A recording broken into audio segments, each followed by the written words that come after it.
Rain slicked the cracked asphalt of Harlow's Edge parking lot, turning it into a dark mirror under the pale glow of street lamps. At its center, Sergeant Mason watched his K-9 partner, Ajax, a scarred German shepherd, dig with relentless intensity. Hours had passed. No one knew why the dog refused to stop. The air smelled of oil, wet earth, and something far older, fouler. Whispers spread through town, curiosity swelling into something darker. Mason knew one thing. Beneath the asphalt was a secret someone had killed to bury. This wasn't just a discovery. It was the end of something. If this intro grips you, say next, and I'll deliver Chapter 1 with full cinematic detail. The morning began gray and low, with rain still clinging stubbornly to the air. Harlow's Edge was waking slowly, a scattering of headlights through wet mist, shutters lifting in small shops, the smell of fresh bread mingling with diesel from delivery trucks. But the parking lot had already become the town's pulse point. Sergeant Caleb Mason stood at its edge, coat collar up, breath curling in the cold air. His eyes never left Ajax. The German shepherd was still digging. Dirt, gravel, and chunks of black asphalt flew into the air. A crowd had gathered. Curious commuters, a few workers from a nearby diner, and teenagers with phones out, recording. Some whispered, others laughed nervously. A woman with a stroller stood at the edge, clutching her child tighter. Mason knew the scene looked absurd, but inside him was growing a knot of unease. Ajax wasn't just digging. He was obsessed. Ajax! Mason called softly, his voice rough from sleep, but Ajax ignored him.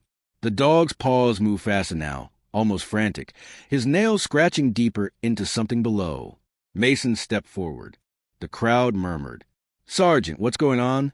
called Deputy Laura Quinn, her voice tight. She held her raincoat close. Her badge gleamed faintly beneath the light. She was young, fierce, and already tired of Mason's silent command style. "Not sure," Mason replied. "He won't stop. This isn't normal." The deputy frowned, glancing at the twisted asphalt. Rainwater filled a small crater, turning it into a shallow, oily pool. Mason crouched closer. The earth beneath was oddly soft, almost sponge-like, though concrete should have been solid here. Ajax's teeth were now stained dark, his low growl vibrating in his throat. Mason froze. This was instinct. The dog had never growled without reason. From behind, a voice murmured, "Maybe it's a body." Mason's head snapped toward the speaker. Old Joe, who ran the gas station across the road.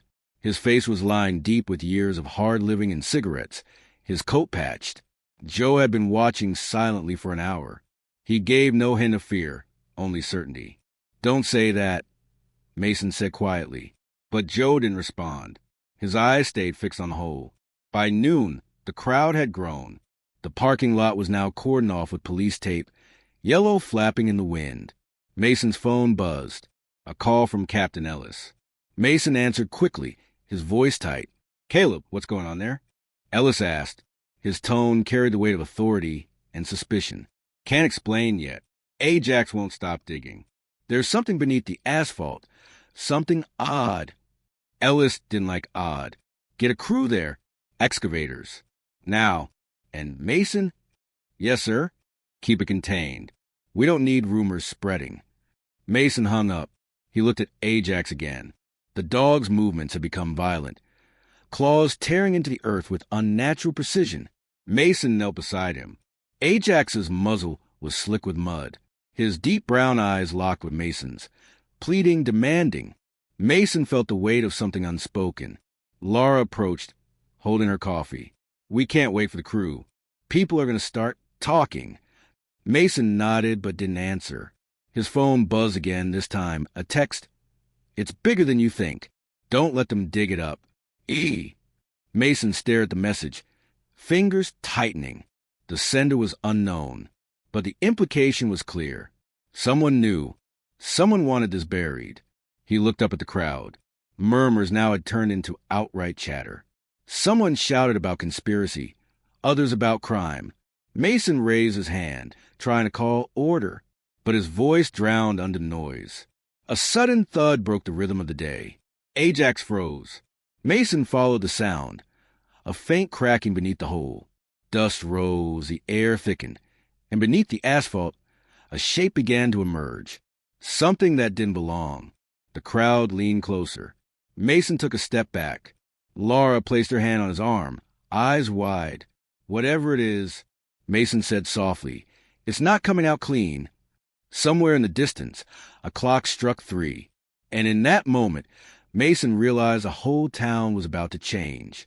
By late afternoon, the rain had eased into a fine mist, hanging low over Harlow's Edge like a ghost's breath. The parking lot was now a scene of organized chaos. Excavators rumbled quietly in the background. Police in dark raincoats directed civilians back behind the tape. The air was thick with the scent of wet earth, oil, and something older, iron, like rusted blood. Mason stood apart, coat buttoned tight, eyes fixed on Ajax. The dog sat beside the crater, trembling, teeth bared faintly. His breath came in ragged huffs, the sound almost human in its distress. Mason had never seen Ajax like this. He didn't just sense danger, he was drawn to it, as though the ground itself called to him. Deputy Laura Quinn approached, her boots splashing quietly through shallow puddles. "Captain Ellis isn't happy with the delays," she said, glancing toward the excavators. "He wants answers now." Mason didn't respond immediately.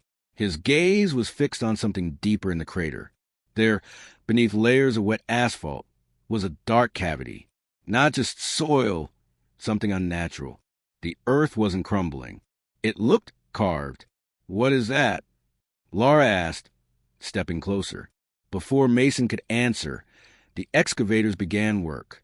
The hydraulic arm hit the edge of the hole, sending shards of asphalt flying. Mason instinctively stepped back. Ajax growled low, a sound that cut through the noise like a warning. The crowd stiffened.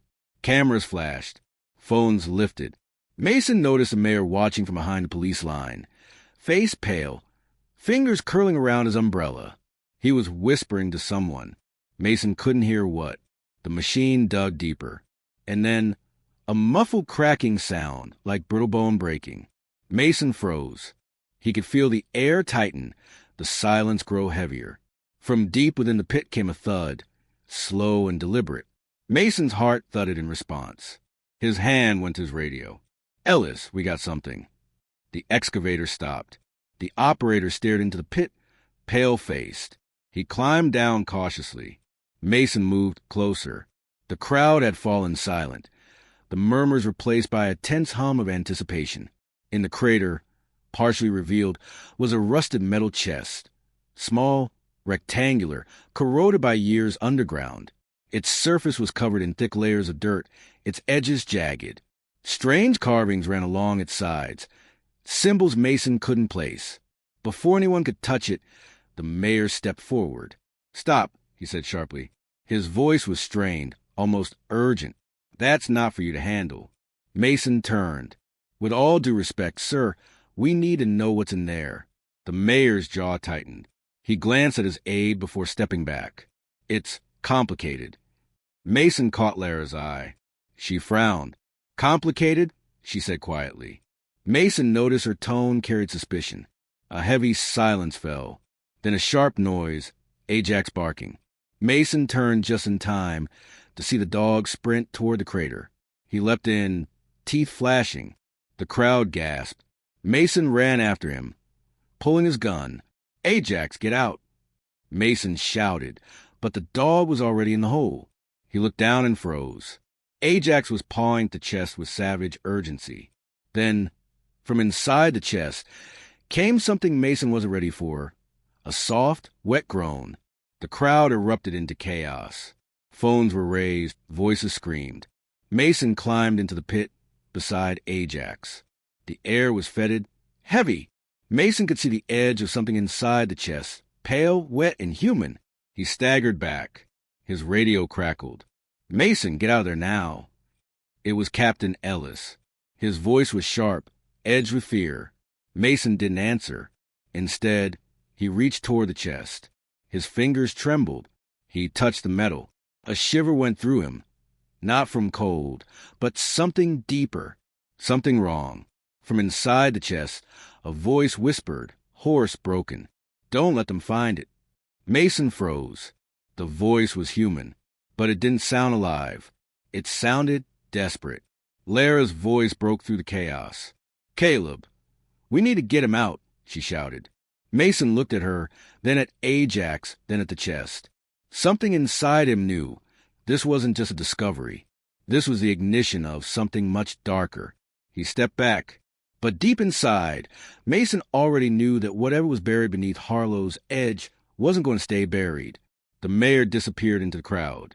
Mason noticed, almost too late, that his aide had slipped something into his coat pocket. It was small, heavy, and metallic. The crowd's noise was rising into chaos. Mason looked back at Ajax. The dog was trembling, staring into the hole like he'd seen something that would haunt him forever. Mason knew one thing with certainty. The city was about to change forever. Night had fallen on Harlow's edge. Street lamps cast sickly halos across wet asphalt. The mist that clung to the parking lot turned it into a living shadow, breathing quietly over the wreckage of the day. The crowd had thinned to a handful of officers and a few stubborn onlookers. The tape flapped in the cold wind. Mason stood apart, shoulders heavy, staring into the crater where Ajax still stood, rigid, teeth bared, eyes fixed deep inside the hole. Captain Ellis arrived in silence, his boots crunching over gravel. His face was drawn, pale. Mason met his gaze. What the hell is going on, Ellis? Ellis didn't answer immediately. He crouched beside the hole, glancing at the chest. The carving shimmered faintly under the floodlights, symbols Mason still could not identify. You don't understand yet, Ellis said finally. This goes beyond bodies, beyond crime. You've stumbled on something this town was built to hide. The words felt like a blow. Mason looked at Lara, her face taut with fear. Before Mason could ask, Ajax growled, low, deep. The dog's hackles rose. Mason followed the dog's gaze. At the bottom of the hole, beyond the chest, there was a faint shimmer, a shadow that didn't belong. Something alive. Something unnatural. Suddenly, Lara shouted, It's moving. Mason dropped into the pit beside her. The chest was open now, jagged edges bent outward. Inside lay a body, or something like it, pale, slick with decay, yet disturbingly intact. Its face was hidden, covered in a cloth stained black, but its chest moved, barely, as if breathing through some slow agony. Mason stepped back, his stomach twisted. The whisper came again, faint and rasping. Stop them before it's too late. Ellis drew his pistol. Step back. Mason froze. His mind screamed. What were they protecting? The mayor's aide, earlier, had slipped something metallic into his coat pocket. Mason tugged it free. It was a small medallion, carved with the same strange symbols as the chest. His fingers felt the cold weight, and a sharp instinct told him he was holding the key to everything buried here. A noise behind him drew Mason's attention. The mayor emerged from the shadows, flanked by uniformed officers. His face was pale, tight with fear. That chest, he said quietly, contains something that must never be revealed. For the safety of this city, for your own good. Mason looked at him. Safety? Or a cover-up? The mayor's eyes flashed. You wouldn't understand. You've never been part of the truth. You can't let them dig this up. You must stop it. Behind Mason, Ajax barked violently. Then the chest moved, slowly and possibly. The cloth covering the body shifted, revealing a face. Not human, at least not entirely. Its skin glistened like oil, its eyes deep black pools. A sound came, not words, but a raw cry of anguish. Mason stumbled backward. Lara grabbed his arm. Caleb, we need to pull back. But Mason couldn't. His eyes locked on the creature. A voice in his mind, soft, insistent, whispered, You were meant to find me. Ellis raised his weapon, but the mayor stepped forward, his own voice shaking. Do it. End it. Before they wake. And then betrayal struck. Lara's eyes widened as she stepped aside, letting the mayor's officers move in. Mason realized too late. Lara had been working with them all along. She raised her own weapon. Sorry, Mason, she said. You can't protect it now. Chaos exploded. Gunfire rang out. Mason dove for cover.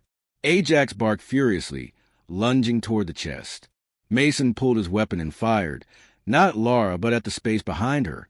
Something shifted in the hole. The thing inside the chest roared, a sound that reverberated deep in Mason's bones. When the gunfire stopped, the crater was silent. The chest was gone. The mayor was gone. Lara lay unconscious. Ajax sat trembling at Mason's side, head lowered.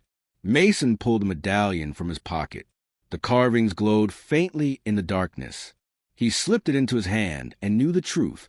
Whatever was buried here wasn't just a body. It was a warning, a curse, and now it was loose. Mason looked across the parking lot. Harlow's Edge was quiet again, but beneath the asphalt, something had changed. Forever. He knelt beside Ajax. The dog rested his head against Mason's knee. Mason whispered softly, almost to himself, "We should have left it buried." The wind carried a faint voice away into the mist. It's too late. And somewhere, deep beneath the town, the ground shifted again.